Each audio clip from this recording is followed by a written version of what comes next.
Check mic 1 2. Check mic 1 2. Check mic 1 2. All right. All right, you ready? Hell yeah.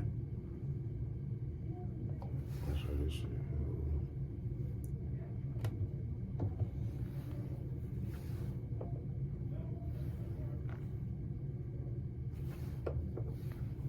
Yo. Oh, what that shit red? All right, let's see. What's your like your name? Did it just call you Dion? Yeah, call me Dion. You know, everybody call me Smiles 216. Alright.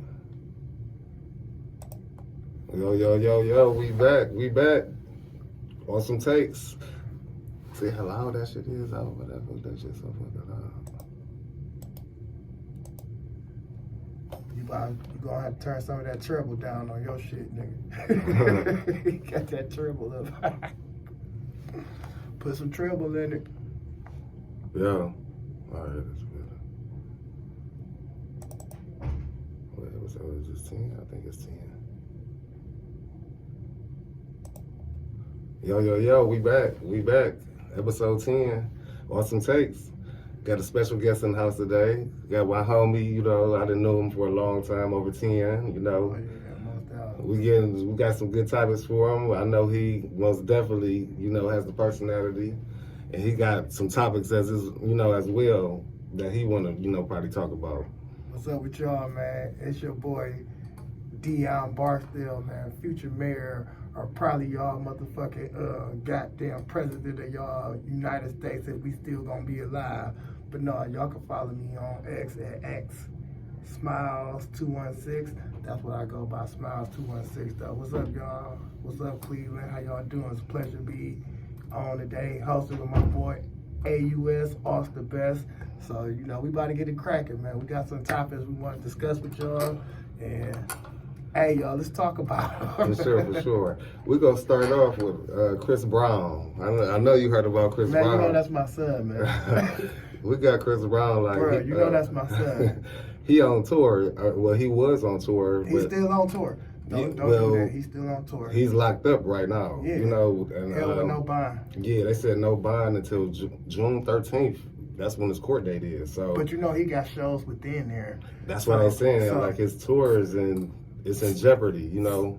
It's mighty funny. His tour is in jeopardy.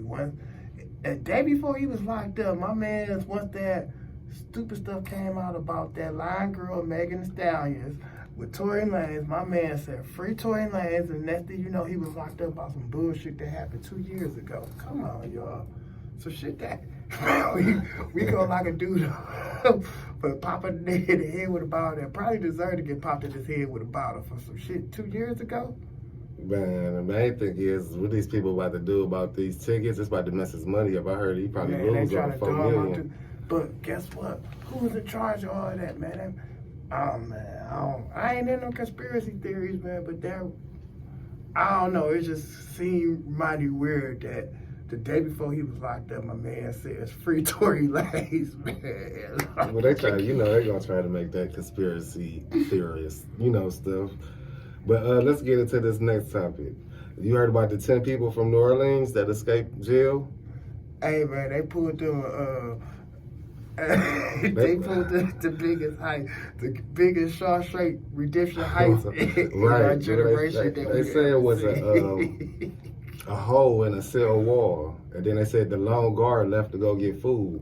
So they all escaped, and they said they left a message right above the hole. I definitely seen the message. Right, that said too easy. Too easy. So that's crazy. But I heard they've been catching a few of them. I saw they caught one the other day. They would sleep like on a park bench, and they getting $10K for it. Man. They getting $10K rewards. So listen, hey, I know some folks down there in New Orleans, my New Orleans folks. Y'all ain't gotta tell. Y'all can just give me the location where that nigga at, where folk at. Hey, I'm telling y'all, man, I would turn them in for y'all. I would split the money for y'all. Cause no, for real, y'all, hey, man, I'm all about motherfucking getting away, but they talking 10 bands apiece, y'all. Come on, y'all. My northern folks, hey, hit me up, y'all. Hey, I know a couple of northern folks. Hit me up, y'all. Listen. Come on, y'all. I get that money for y'all. No, for real. All right, y'all. So we go to that next one. We got the start of the East versus with the Eastern Conference Finals and the Western Conference Finals. We have the Western Conference Finals starting tonight. Who y'all got? We're gonna talk about that next, right after this message. That's when I'm gonna put my little commercial in, so I'm about to go back to it. All right, y'all. We got that East versus the Eastern Conference Finals. Then we got the Western Conference Finals. So tonight we got Minnesota going against OKC. Who you got? Man, for this. Like, I mean, this is a good series. You know, This like the series between like two of them were basically like the future of the league. You know, so definitely. Like, that's why it's real big for me. I like this one. I like it because like it brings like if you start to build up with draft capital, you build up from the G League on within. Like these two teams solidify that at the epitome of why you stock draft picks, why you stock people up in the G League and that, you know what I'm saying, the D League. Like, look, come on, man. Like, even though it's not a major market kind of like series, but like it's a series what solidifies what the NBA stands for, what it's supposed to stand for, you know. But me personally, if I was going with anybody in this, I'm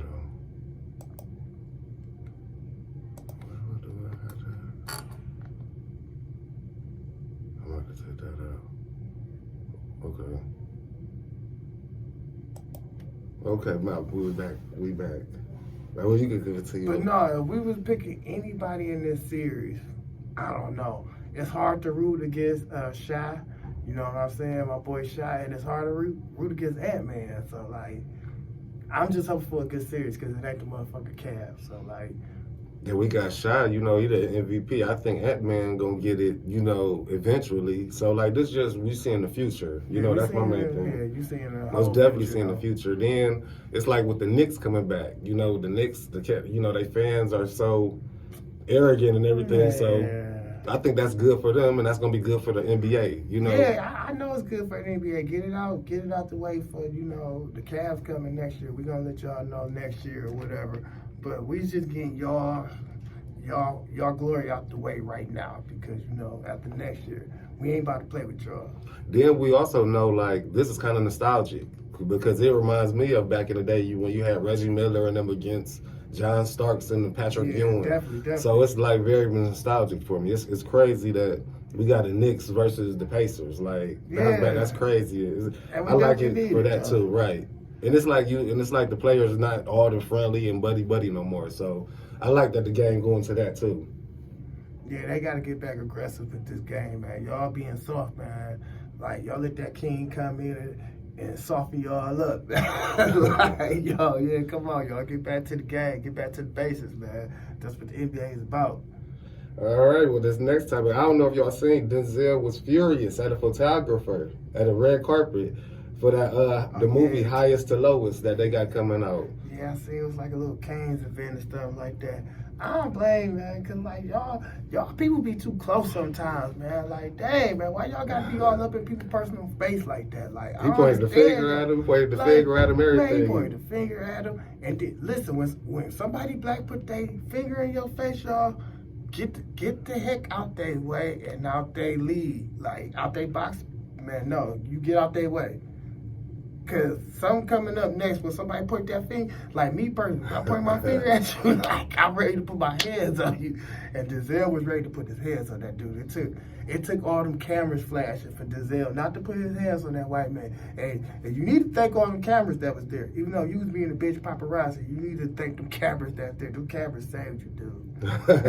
They did. I just wonder what he was so mad about, the way that it happened. Like, he was talking to Spike Lee and them first, and he was like, he saw boy. No, but and it's like up on him though, like, dude, and don't ever say something or don't ever do that again. The way Denzel walked up on him was like, man, this man been antagonizing him. Yeah. Like, he been following him. Yep. You know what I'm saying? He just been too much in his personal space. And sometimes I get y'all paparazzi. Y'all got a job to do. Y'all got to maintain stuff. You know what I'm saying? To sport, to the tabloids, all that. But, man, come on. At the end of the day, everybody got a personal space. So I feel as if all y'all celebrities, you know, I'm like a D-list celebrity. You know, I'll be like Tubi. in background in like Netflix movies, so I'm D-list. But I'm saying all y'all ABC list celebrities, y'all need to get together and we need to start a tabloids against these tabloids. Think about how they'd feel if y'all was intruding on their stuff. How would they like that? That's facts. I don't know. I'm just saying. I'm just throwing that out there, y'all. Y'all need to start doing that. And y'all have the money and the means to like make their life a living hell. So think about that. So you hip to the streamers? So you hip to the thing that just happened with Zoe Spencer and So Illuminati or So Illuma? I've been trying to keep up because I know that's where like what's going on right now. Like people streaming this Twitch thing. Like This one is kind of crazy to me, just for the simple fact that, I mean, you know, with Kai Cenat having that little streamer university. Yeah. So she was salty she didn't get in, and she, you know, was crying or whatever, and, you know, So Illuminati said something about it. So she just went off on them. But she, you know what I'm saying, got to talking so crazy. Does she deserve to be in there? I don't know. She a good streamer. Content. She a good streamer. Her and Kai was cool, but you know, Kai more on the trying to put people on that's really not known like her, because she known for real. Yeah, I you know see. what I'm saying? She had a little. But like a lot of people saying because Coachella she's stuff, really I like seen I want to say manly, but you know she's really aggressive. Oh, she's the tomboy. She rough. She Yeah, probably she came from rough. the projects. But that's what I'm saying. So or like, some shit like that's that. when they trying to say she might not have been chosen for that. You know, you can't be that one that just getting on the dude nerves all the time. You biting me and you just playing too much. You know what I'm saying? So that, you know, they said that might be one of the reasons why she didn't make it. But us, we grew up, we always had that one rough girl that was always around us. And then it turns out, guess what? She's a lesbian today, right? Like, right or wrong. Right. Like, I mean, like, come on, man. Like, we always had somebody rough growing up. We that's why I'm like, man, this generation, they just growing up too softly. Yeah. And like, you taking offense to her being rough.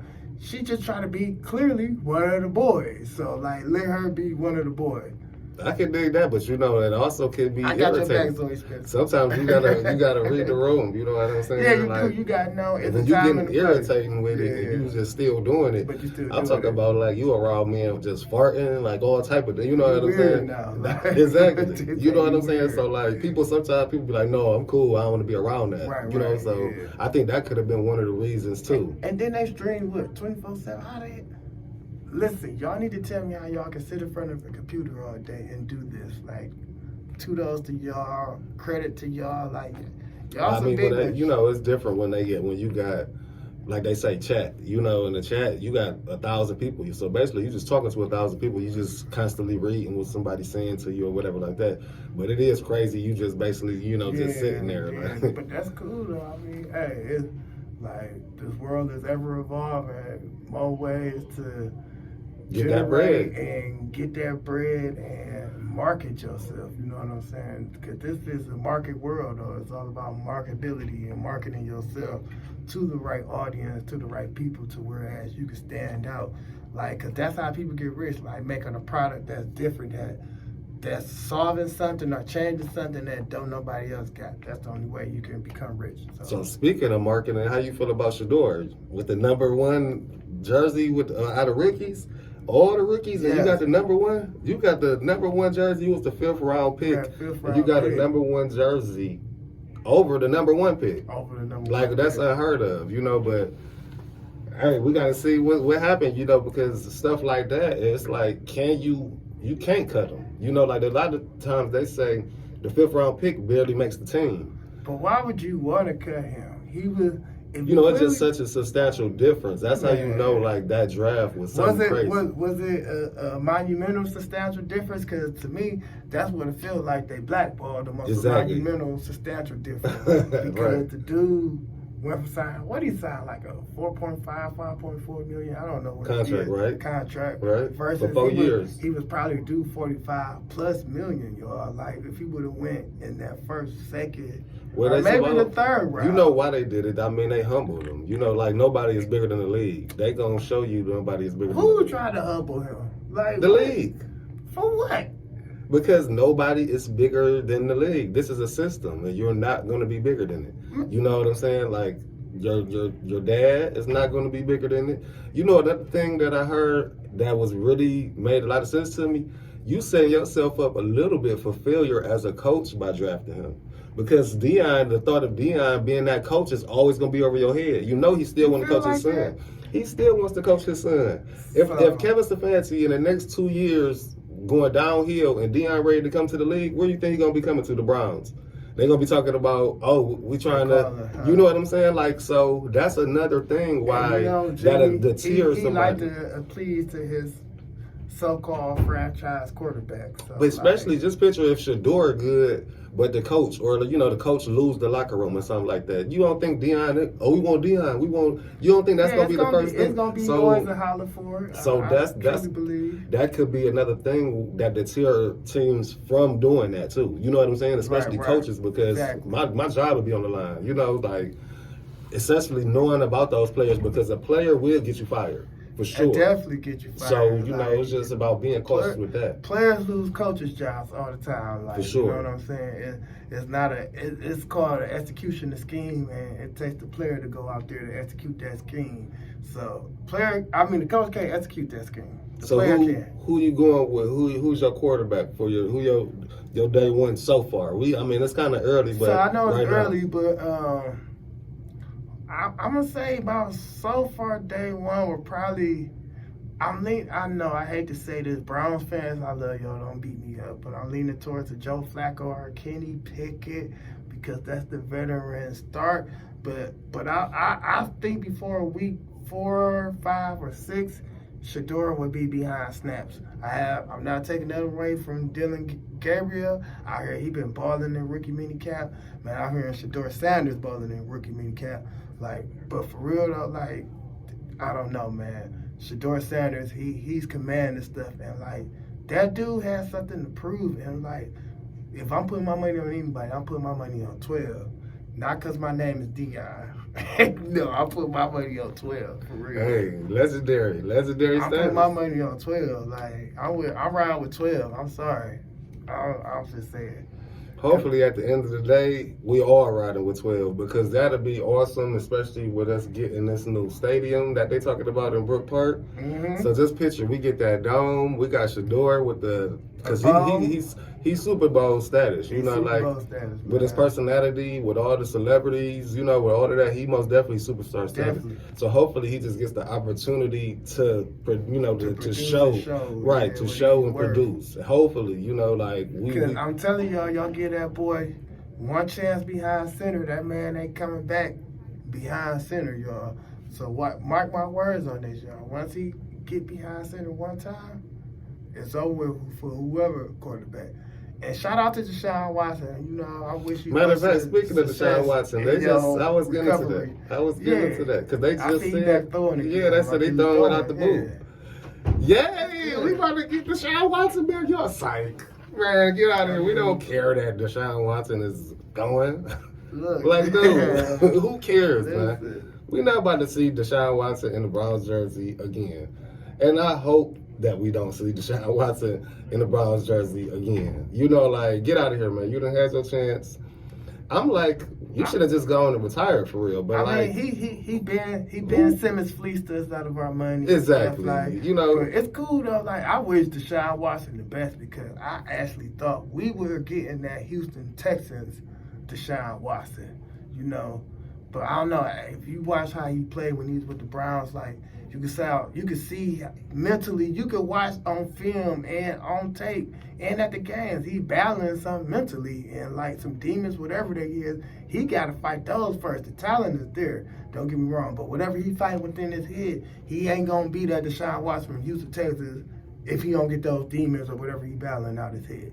Deshaun Watson need to go somewhere, man. Who is even going to take a chance on Deshaun Watson? He's still upside. Sit down Think somewhere, about man. his age. Deshaun Watson still has upside, man. Deshaun Watson need to go on and sit down somewhere, man. You hit your little lottery ticket, bro. Go on and sit down somewhere, man, and jig, and go on and jig and do your little stuff with your wifey. But, man, it's over with, man. It's over with for Deshaun Watson, man. So Deshaun Watson was healthy right now to go to training camp. He's not your QB1? No, we good. Yes, he is. Deshaun Watson, yes, he is your QB1. What, you gonna waste that nigga your QB1? What was the intro on the other, my last pod? Nah. Hey. Goodbye. Hey, we out, y'all. We about to slide, though, man. We about to have Dion back, though. Hopefully, y'all enjoyed this Yeah, I'll be episode. back, man, for another episode. I appreciate y'all having me on y'all little AUS takes and talks. Like, y'all be safe, man. Be humble, man. Love each other. All right, y'all. We out.